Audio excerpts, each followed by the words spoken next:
L'instrument que tu joues le plus, c'est la diplomatie, là. Je m'appelle Zachary Paré, je suis réalisateur, musicien et technicien de son. Tu sais, un réalisateur d'album, en fait, c'est quelqu'un qui s'occupe de chapeauter tout le processus de création de musique, finalement. Il faut qu'il soit conscient de chaque étape. Il est responsable, en fait, du produit final. Arrangeur, souvent, je fais le travail d'arrangement des pièces. Ensuite, technicien de son, il faut que j'enregistre les pièces. Ensuite, mastering, c'est souvent moi qui s'occupe de ça aussi, le matrissage en français, pardon. Moi, service après-vente, comme j'aime appeler, tu sais, tout ce qui est distribution, ou même mettre les artistes en contact avec les gens qui vont faire ça, tu sais, d'être un peu un facilitateur, guider les artistes là-dedans, tu sais. C'est juste derrière la grange où est situé le studio, là, qui est situé en haut. Caché là, on a le très important panier de basket pour l'entertainment. La terrasse où on déguste les apéros après les sessions de studio.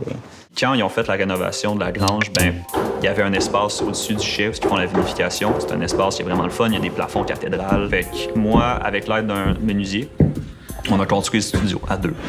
J'ai tout construit ces panneaux-là, puis je les ai placés. J'essaie d'avoir tout le temps du stock comme de plus là, pour les artistes si jamais il y a quelqu'un qui a oublié quelque chose. T'sais. Oh, il faut être patenteux. Ça aide, ça aide. Hey, je m'en viens vous accueillir, gang. Ça va? Attends de te voir. Dans le fond, nous, on est Winterglow, puis on vient enregistrer notre 6e single. On fait de la musique indie rock planant. Je fais de la musique depuis que j'ai 3 ans, puis j'ai fini mon bac en interprétation jazz à 23. J'ai joué du violon très longtemps, même. Je me rappelle, j'ai failli lâcher quand j'avais comme 7-8 ans, puis mes parents m'ont forcé à continuer. Je les remercie aujourd'hui. Les chemins que le filage fait, là, le côté plus technique, là, c'est vraiment comme... Ça peut devenir assez complexe. Comme, sa guide s'en va là-dedans, ça sépare ça dans l'ordi, puis dans son pedalboard, ça passe dans tout son pedalboard, ça se sépare en deux, ça va dans des amplis différents, qui ont chacun des micros différents, qui retournent dans mon... C'est comme... Quand j'avais 13 ans, j'ai demandé à ma mère un kit d'enregistrement pour Noël. J'avais beaucoup d'amis qui faisaient de la musique, puis il y en avait qui formaient des groupes, puis qui voulaient commencer à s'enregistrer. Première expérience-là d'enregistrement, j'étais comme... J'ai quand même réussi à faire de quoi de potable. C'est quoi qui va aller améliorer ce processus-là, t'sais. 3 ans de piano secondaire, puis maintenant, je pianote beaucoup plus. Autant trouver des accords, trouver des mélodies, trouver des arrangements. J'ai été chanteur très longtemps dans un groupe de métal, screamer, dans le fond. Là. Puis c'est le genre d'affaires qu'on pourrait essayer dans cette tune-là. Puis après ça, il commence à chanter comme un avec petit... deux trucs vraiment complémentaires. Là. Puis après ça, il faut que j'aille juste pogner la guitare. Tu me passes la guitare à Chris en arrière? Là,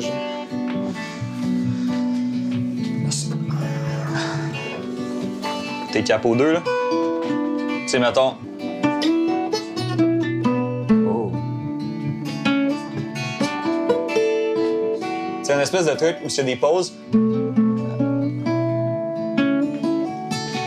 vraiment cool. Fait que, tu sais, finalement, je deviens un peu une partie du band, là, dans un sens. Là. Je suis pas dans aucun band en étant réalisateur. Je suis comme dans 25 bands.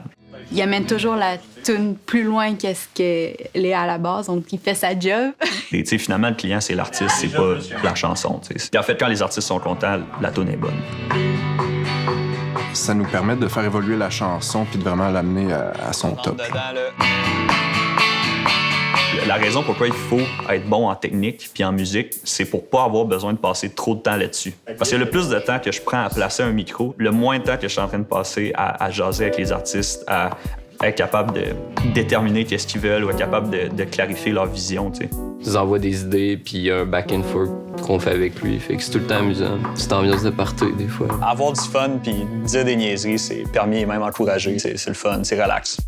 Puis ce qui est important, c'est de savoir ses forces puis d'être capable d'aller chercher l'expertise dans les domaines qu'on connaît moins, mettons. La communauté puis le réseau de contacts qu'on a avec les techs et les réals, c'est vraiment pour nous aider avec nos techniques. Puis j'ai essayé telle affaire, tu peux essayer ça. Puis après ça, moi, je peux voir, sur tel projet, ça peut être le fun d'essayer ça. T'sais. Mais le réseau de contacts qui est le plus payant, dans un sens monétaire, mais aussi de carrière puis d'enrichissement, puis tout, c'est vraiment avec les musiciens. C'est important de développer un lien de confiance avec les artistes. Là. Ouais, c'est hot. Ouais, dans le grave, j'aime ça. Samantha, comme ça. On essaie de ça, bon? C'est parti.